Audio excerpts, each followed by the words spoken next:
Hello and welcome to a new episode of the CTO Show with Mehmet. My name is Mehmet, and in each episode, as you know, I cover different topics from emerging technology, cybersecurity, digital transformation, AI, and also I focus on startups and entrepreneurships. And today, I think I found the match between both because I have with me Sejal today. First of all, thank you very much for being with us today in the show. Can you just tell us a bit about yourself and about your company and what you have been up to? Sure. Mehmet, thank you again so much for having me.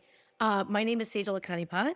I am the CEO of TechWerxe, which is a managed service provider. So we are the company that becomes the IT department for small and medium businesses.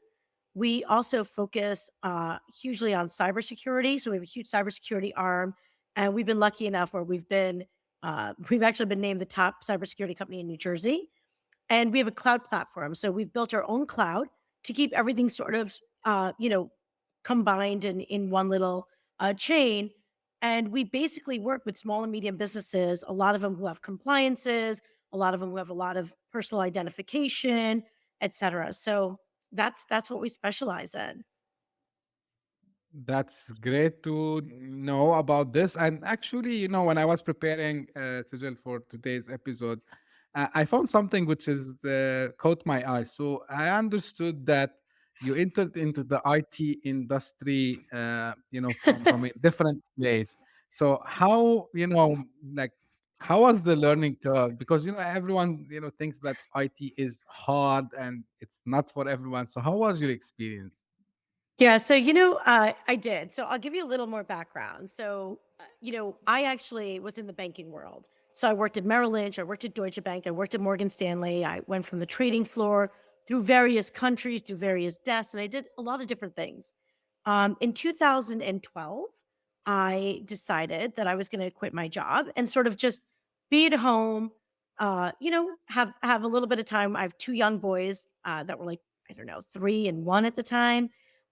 So I decided I was going to quit my job and sort of stay at home. My husband, who had started this company, TechWerxe, in 2008. And so after about 3 months of being a stay at home mom, I was like, I got to do something. He's like, come work with me.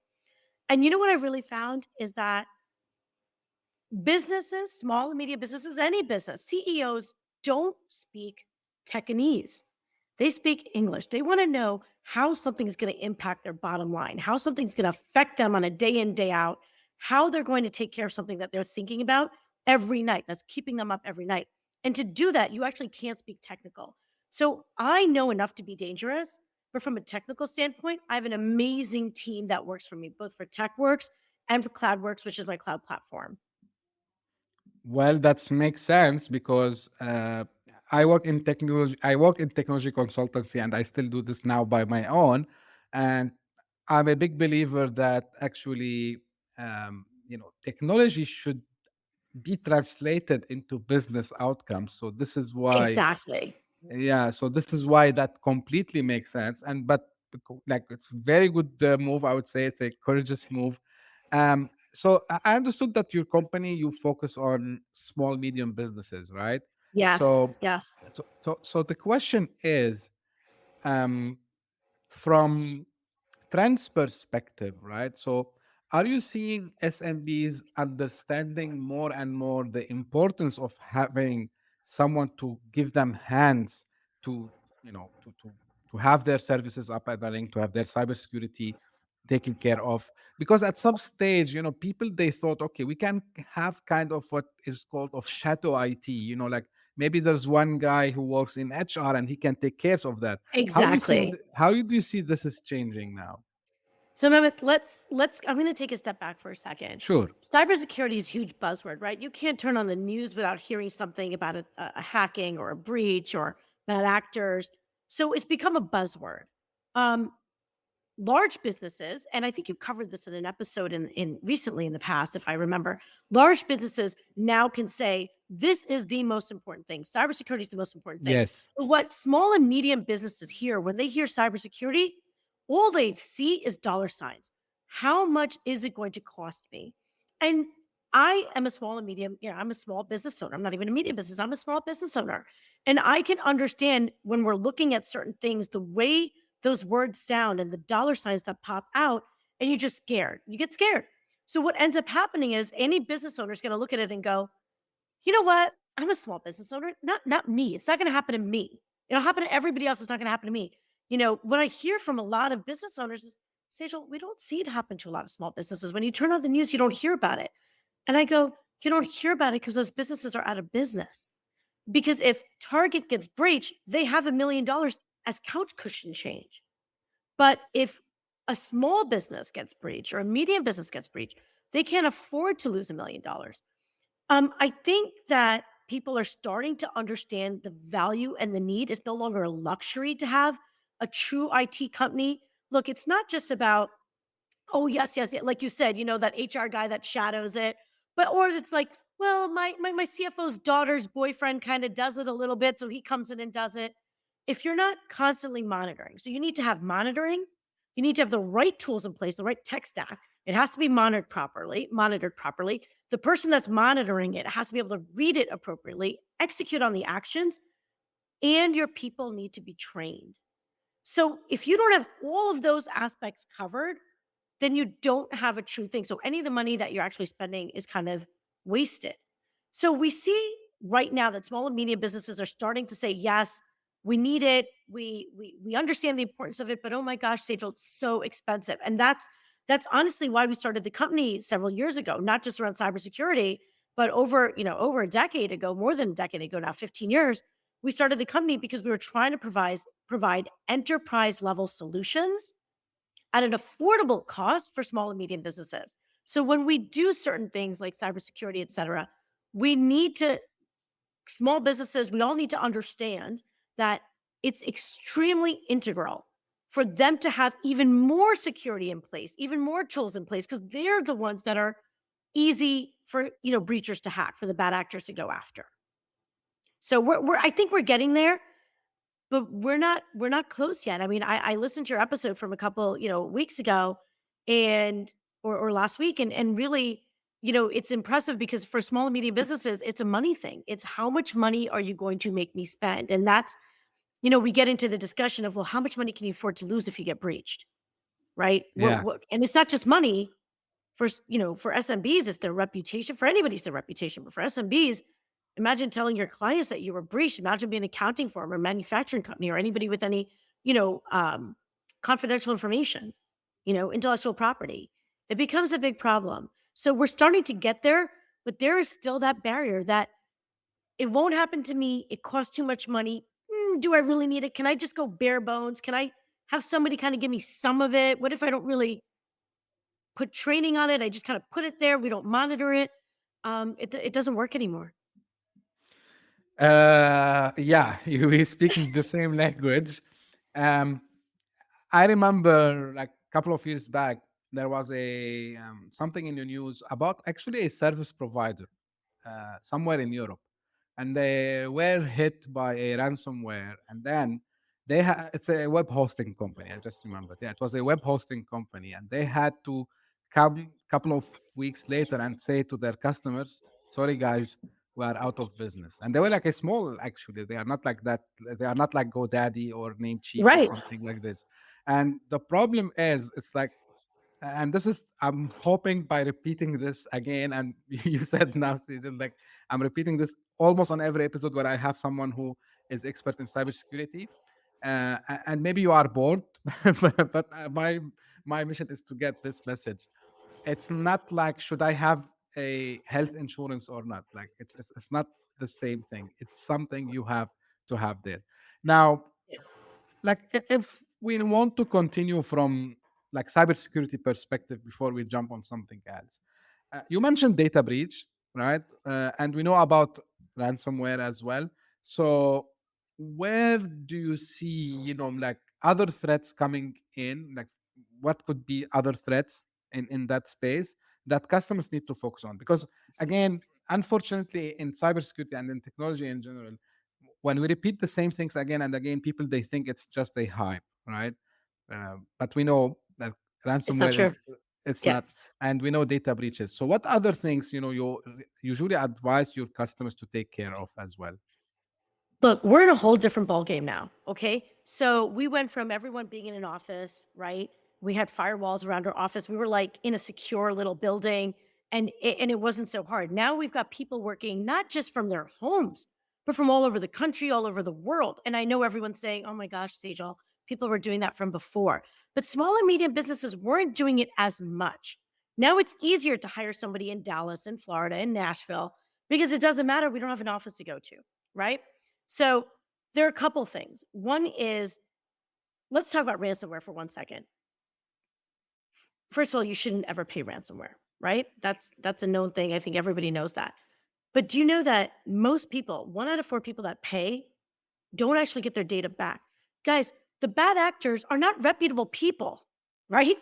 We're not looking at a reputable team, business people to do business with here. So we all think about it like, oh, if we get ransomware, do we just have to pay? I need SMBs to really focus on one thing: reputational risk. If they don't give your data back, and by the way, even if they do give your data back, you don't know if they have another copy. We have no idea what happens, right? So, as a SMB owner, you need to think, what is my data worth? And what is the worth of my client's data, and keeping all of that secure? And the biggest thing that I talk to people about now, because now, look, now we've got AI and we've got, all of these doors opening with AI and all of these open sort of ports, ways of getting into something. We are extremely busy as a society. We are multitasking on everything. We're not paying as much attention. Everything is automated. So now we all talk about multi-factor authentication where you put in your password, then you get a code, and then you put in the code. We're not even paying attention anymore. We're just so used to putting everything in. We're like, authenticate, authenticate, authenticate. We're not paying attention. So here's what I would say. Number one is take a breath. Okay. We need to really think about what we're doing and what we're clicking on, because this can be life altering. You lose your data, you lose your client's data, it can be life altering. But number two is, and I know my clients, not my clients, but the CEOs of my clients always Hmm. hate this. And by the way, I hate it too. So when my team tells me I have to do this, I'm like, come on, it takes an extra second. Guys, we need to look at access control. Who has access to what and how much access, and do they need it? So doing 0-day threats and 0-day policies for most of everything that you have, and I know it's a bit of a pain in the bum and I get it, but it's worth it. It's worth it. Don't you turn on your security alarm when you leave the house? That means when you come back in, you got to take that extra second and put in the code. It's the same thing. You lock the door for your cars, I hope. You have to unlock them. It is the same thing. Zero threat policies allow us to really truly understand who needs access to what and who's trying to get into something that they shouldn't be getting into. It is a technology stack. One item is like bulletproof glass. The bullet's going to pierce the first layer, the second layer, going to, kind of skim through the third layer and sort of hit the fourth layer, but the fifth, sixth, and seventh will be untouched. It's the same thing with cybersecurity. You've got to have a tech stack because they can get through layer 1 through 4, 5, but you've got to have additional layers there to stop them. So zero threat is one of them. For those of you working from home, VPN, right? I know these sounds, like, make sure that you're utilizing a VPN. Segregated Wi-Fis. I can't tell you how many people in my own home, Mehmet, I have 4 Wi-Fis. One for guests that come into my home, one for my kids, because gosh, I never know what they're clicking on and what links they're going on. One for Right. my personal devices. And because I own an IT cybersecurity firm and I have a work device, I've one for that. They're don't hop onto a Starbucks Wi-Fi. We have everybody working from everywhere right now, and people are doing all sorts of things that we would never allow them to do before. So those are a couple of the items that I would say need to be done. But you really need a cohesive plan with an IT company that can execute on it. And you've got to put it all together because every company's different. We have healthcare clients that we treat a bit differently than our manufacturing clients. We have Right. clients that, do stuff for the DoD. We have clients that are in professional services, accounting services, et cetera, marketing services. They're all a little bit different. Most of the same tech stack, but how we handle them is different. And you need that. And actually, in my opinion, like customers should be thankful and grateful for having service providers like yourself, because if they wanted to handle this by themselves, uh, like close to impossible, I would It say. is I don't close know. to impossible. It is. Yeah. Yeah, Unless you have a because lot of money now. If you don't, and people and training, it is really hard to keep on top of it. it's not only the money, Sejal, it's also, just to give, people, because I focus too much also on SMBs, and startups as well. Guys, if I tell you how many agents a cybersecurity engineer in a security operation center, SOC, Yeah, handles, like you'll be mind blown, right? So it's this is why, insane. yeah, so this is why it's so important. And I just had a discussion earlier this morning with another friend, and we are saying like SMBs in any country, in any economy, they are the backbone of that economy. Yes, And the reason I repeat how important SMB is to have proper security managed by someone is because you can, and I'm not saying this to scare you guys by any mean. And, like here we are on a show, we are not into a sales pitch or anything. We are just trying to share awareness. and inform. Exactly. Think in a simple way. If imagine you have, I don't know if you use an Apple device or an Android device, and you have all your photos, all your life goes, how do you feel about it, right?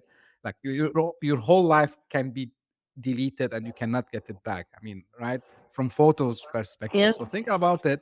All your CRM, ERPs, I don't know, all your files, all your contracts, all your, I don't know, like purchase orders, they disappear. They are encrypted, deleted, or much worse, are in the Sold. hands of the bad guys who can come to you and say, hey, if you don't pay us, we're gonna put this into somewhere, we're gonna sell it to someone. Yep.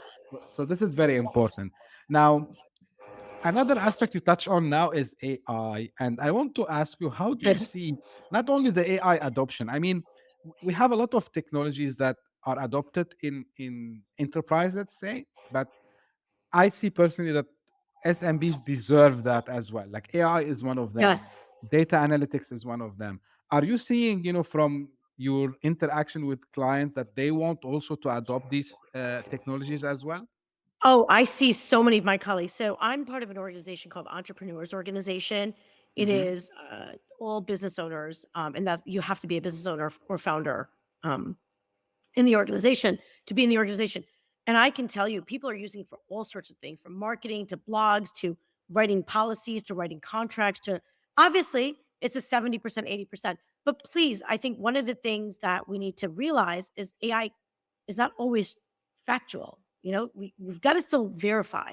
Um, but it's been incredible. It has helped some of my colleagues and some of my clients to a degree where they're taking things that would take, let's say, 40 hours a week, 30 hours a week, and have knocked it down to 2 hours a week. Right? It's incredible. Yeah, that's completely right, Cecil. Now, that's good to know that there's an adoption over Oh, there. yes. Um, any Can specific? can I just Yeah, say please. one thing about that Sure. adoption? Here's the thing, right? So again, because it's such a new technology, and I assure you the bad actors are way ahead of us. They already know how to use that technology to get into our stuff. But because it's a new technology, people are unsure how to utilize it. So the adoption is there, but the processes and the policies around it are not. And that's another big thing. So think about this for 1 second, right? You want to write an insurance policy for somebody. Right. And it's something, blah, blah. So you put in, right? Right. The biggest thing about AI is you got to have the right prompts. You put in all this information, and some of it's confidential information. You don't even know where it's being stored. You don't know where it's going. You don't know what they're doing with it. So the education around AI, you still need policies around what you're going to do with that and what you're not. So that's the biggest thing for all companies, small, medium, and large. But small and medium businesses, because they're trying to truly be more efficient and save time and save money, they're doing certain things that we don't have an answer to yet on how it's going to affect them. Absolutely. Yeah. Absolutely. Absolutely. Uh, Now I want to pivot a little bit from the IT perspective. Actually, it's still related to IT. And this is out of curiosity, honestly. Like you come from, you told me, from financial background, right? Yeah. And I'm telling this now. I'm a little bit kind of talking to consultants, like myself who want to speak a finance language about an IT solution? What is your advice for them?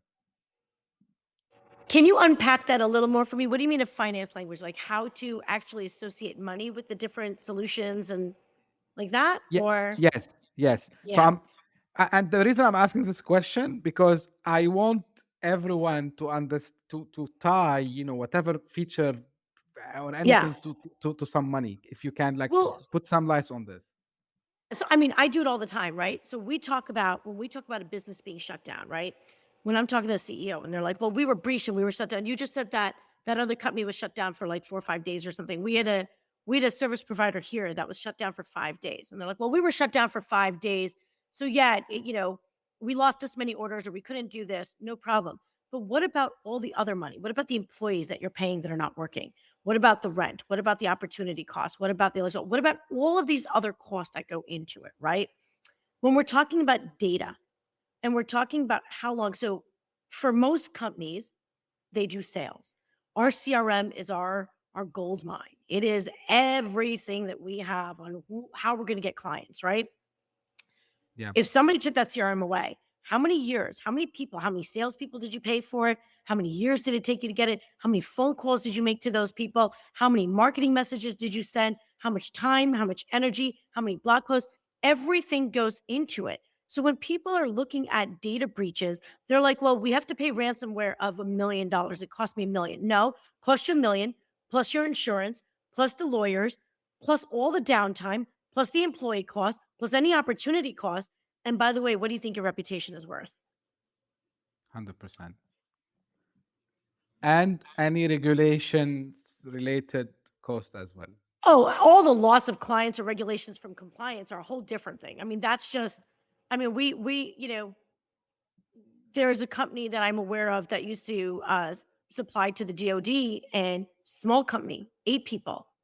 Mm-hmm. Without going into too much detail, they didn't have the right backup way of securing data. It was found out. I'm talking $1 billion contracts. Done. Yeah, Done. It's you're not the only company that does what you do. They will find another person that is 100%. secure. 100%. 100%. Um, Also, while I was preparing for the episode, one thing like also caught my eyes. Like, um, you have never lost a single client, and I know how much, especially in service provider space, it's how much is important to keep clients happy and how demanding they can be. How did you manage this? What was your secret sauce? Let's say. So we've never been fired. So we have lost, unfortunately, recently, or fortunately for our clients, we're very good at scaling our clients. We have actually lost 3 clients to private equity firms this last year. Um, The what you read was so my husband passed away in 2019. He was the one who started the business. I worked in the business from 2014 onwards. I became CEO of the business in 2015. And when my husband passed away, he was the main IT person. And we just established that I have zero IT background. Yeah, So when we went through everything, we lost 0 clients. And we still to this day, we have fired clients and we've lost clients to PE firms. Um, we lost 1 client who did leave us and then came back to us, or they didn't fully leave. They're like, we're leaving. And then they were like, you know what? We have nowhere to go. We want to stay with you. And the reason for that is we manage expectations. Number one is my team is incredible. My team before when my husband was alive and currently is incredible. I am the dumbest person in the room. My team is not just smart, but they have the ability to truly own and make decisions. So that's number one. Number two is we manage expectations. We are not perfect. We are not hmm, perfect. But if something goes wrong, I will take responsibility. Every CEO has my cell phone number. They will call me. I will talk to them. I will go into it with them. I will take responsibility if something goes wrong and we will fix it. We're also a known entity, meaning we're flat rate. So a lot of what you see with companies is they're like, we don't call our IT person because we have to pay, for every hour. We only have 8 hours a month. And we don't do that. yeah, We just want to do it all. You call us 1,000 times, you can call us zero. Like we just want to go in and do it all for you without you worrying. Because if you're gonna wait on a little issue Every day that little issue gets bigger, bigger, bigger, and now everyone's screwed. um, so we really have great communication. We have great management of expectations. We have an amazing team, and Mehmet, we're constantly training and getting ahead of stuff. We're investing the time and the money to make sure that we know. Like we're talking about AI. I'm on an AI panel, I think, in 2 weeks again. We've created a group. We've got an entire group to talk about security around AI and what do we need to do and how do we get ahead of it? And do we know all the answers? Absolutely not. Nobody knows all the answers, Right. but we're trying. We're trying. That's really inspiring, and honestly, being someone who work on customer seat and someone who work on vendor seat, like what you did is fantastic, I believe, because rarely you find the people who have this mindset of, customer centricity, number one. Yes. Keep up to date with all the trends and what's happening, which is, by the way, it's not an easy task. No, uh, it's people not. people ask me sometime, and I share it multiple times how I do it, and it's not easy, guys. I tell them I have to grab all this information on daily basis, and I specified a specific, I have a specific time frame for me to go and read, watch a couple of videos, so I keep. And of course, now with the age of AI, I have to, another task came to me. I need to see which one is true, which one is might be like completely a false one, which Right. is not, which not an easy one, And it completely. changes. And it changes daily. 100%. You read, something is X equals Y today, and tomorrow they're like, "Huh, X equals Y was so like old." It's like, so it's a lot. It's a lot. 100%. Now, you've been like, really, as I said, a model, I would say, especially a female leader in the tech industry. And I'm sure you have faced a lot of challenges. Like, how did you overcome this? And what is your advice for fellow women who are, you know, dreaming to become, have a leadership in tech? Maybe they thinking about entering the tech market. What you can tell them? So here's what I'm going to say for all of the women that are out there. Um, when we start saying, I can't do it because I'm a woman, or it didn't happen because I'm a woman, it's exactly what's stopping us. When we were 2 years old, or second grade, I should say, if nobody walked in and said, oh my God, girls, you should do STEM as well, we would never know that we can't do STEM.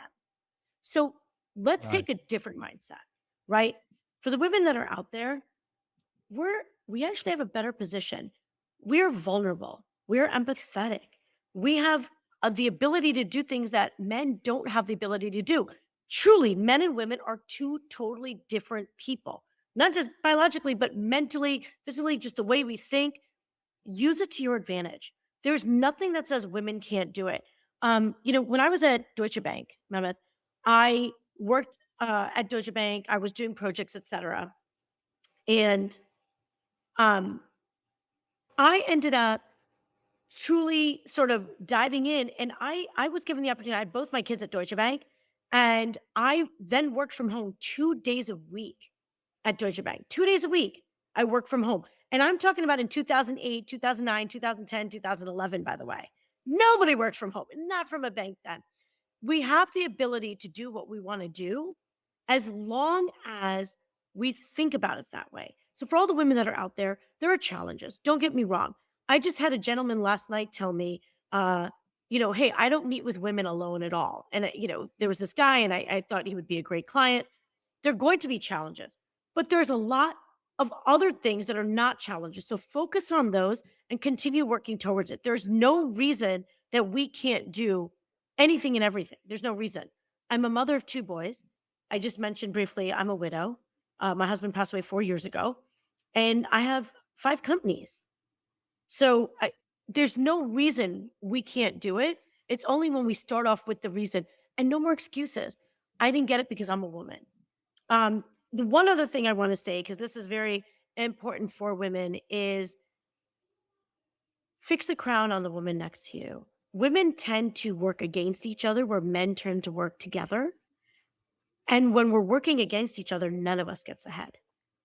And so that's the other piece I would say. Yeah, great. But I still have one question, if you don't Of mind, for course. for you. before we end up. So you've been like a board member of Entrepreneurs Organization and Connect for Business Exchange. What are some, insights can you share with us on the current entrepreneurial landscape? Oh, wow. That's not a little question. I'm um, sorry. wow. Uh, so so here's what I'll say. I have found that people have become serial entrepreneurs. People Hmm. across the ages, younger and older. Older ones are selling businesses, and then they're not just sitting there selling them and doing nothing. They're starting another project, another passion project, another charity, another business.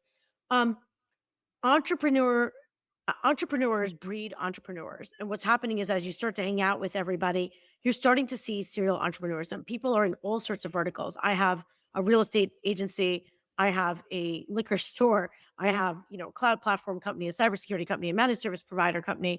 So we've all of these things that we're doing, and the biggest thing I would say is I see more and more entrepreneurs learning from each other, not just from their own vertical method. They're not just going and saying, I'm an IT company. Let me just go into other IT masterminds and really learn that. But Hmm. they're going to all sorts of, I learned so much from verticals that are so far out of anything that I would even understand. So that's number one. That's number two, I would say. Number two is we've become global. So, really talking to entrepreneurs across the world, talking to people and how they're doing things, utilizing different tools, utilizing automation, utilizing people from various countries, utilizing not just actual people around the world because of the skill sets they possess, but Hmm. bringing in everything else that goes along with it to make that company as unique as possible.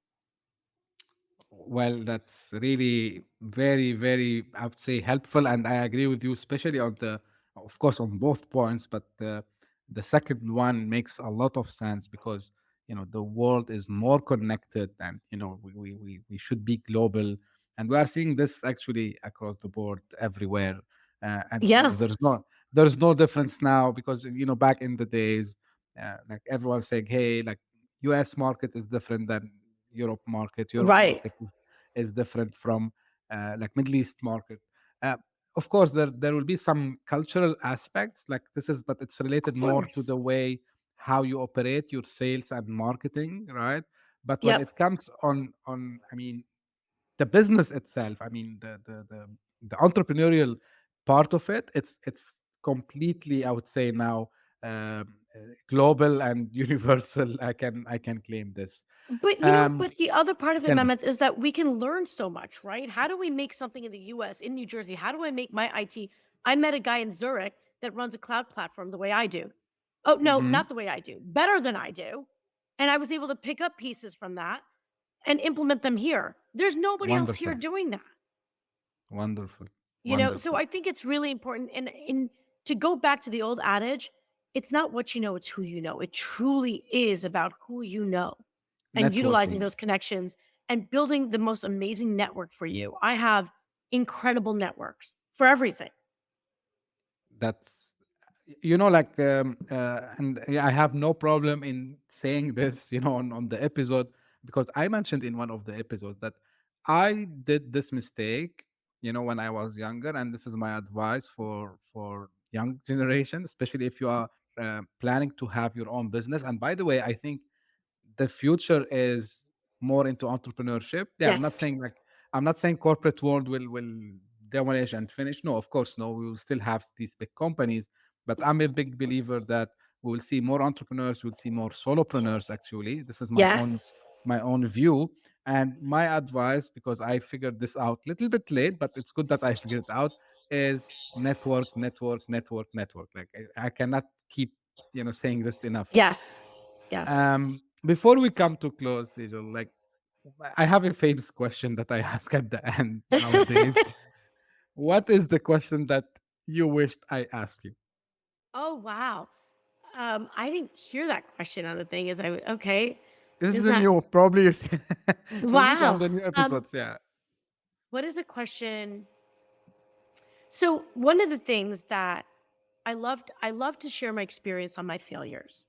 I have failed a lot Hmm. over and over again because I think it's, we all talk about how things are amazing and we talked about how my company hasn't lost a client and how I've done this and how I've done that. I really think one of the questions that I would have wished was tell me about your failures because I think that's as important or maybe more important than anything I've done well. And what I'd like to say is, especially as entrepreneurs in the corporate world, when you fail, you kind of get in trouble by your boss and then, you might get a write up or maybe you're fired or nothing happens, a slap on the hand. When you're an entrepreneur, a failure could mean the loss of, hundreds, thousands, millions of dollars. It could mean the loss of clients. It could mean the loss of reputation. It could mean, bankruptcy. It could mean changing your entire life and it affecting your Right. livelihood. Um, Failures are going to happen. And if you're not failing, then you're not doing enough.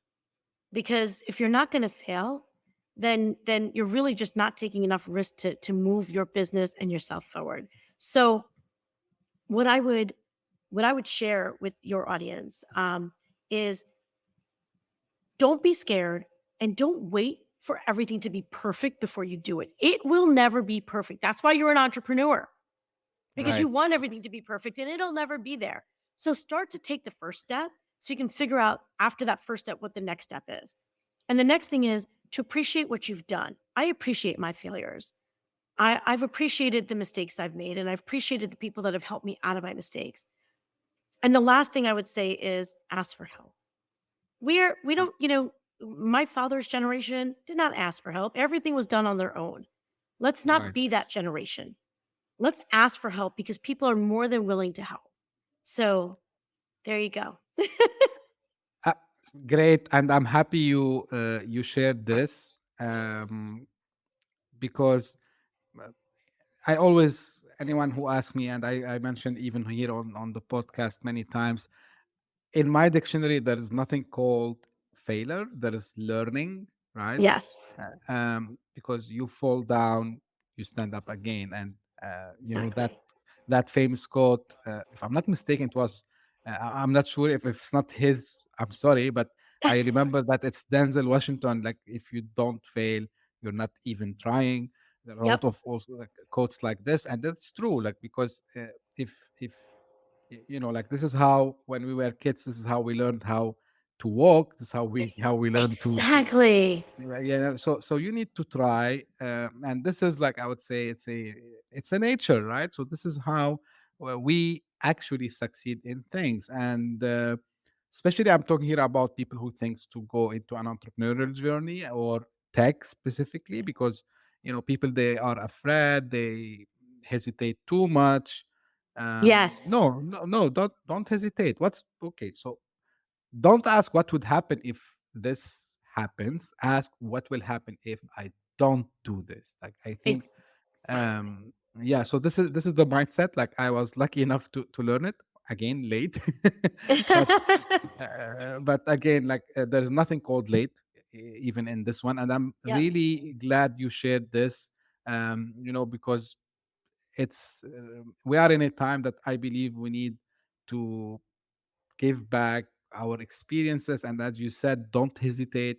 And I'm saying this to the audience, don't hesitate to reach out. And this is why at the end of each episode, I'm saying, if you have questions, feedbacks, you want to discuss something even you didn't agree with me, please reach out. Like, let's talk, let's have a discussion.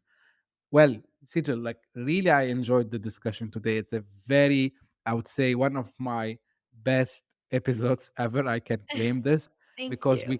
we covered a lot, from technical aspects, cybersecurity, and we talked about entrepreneurship. And this is really the best of the best. This is why the CTO show exists, actually.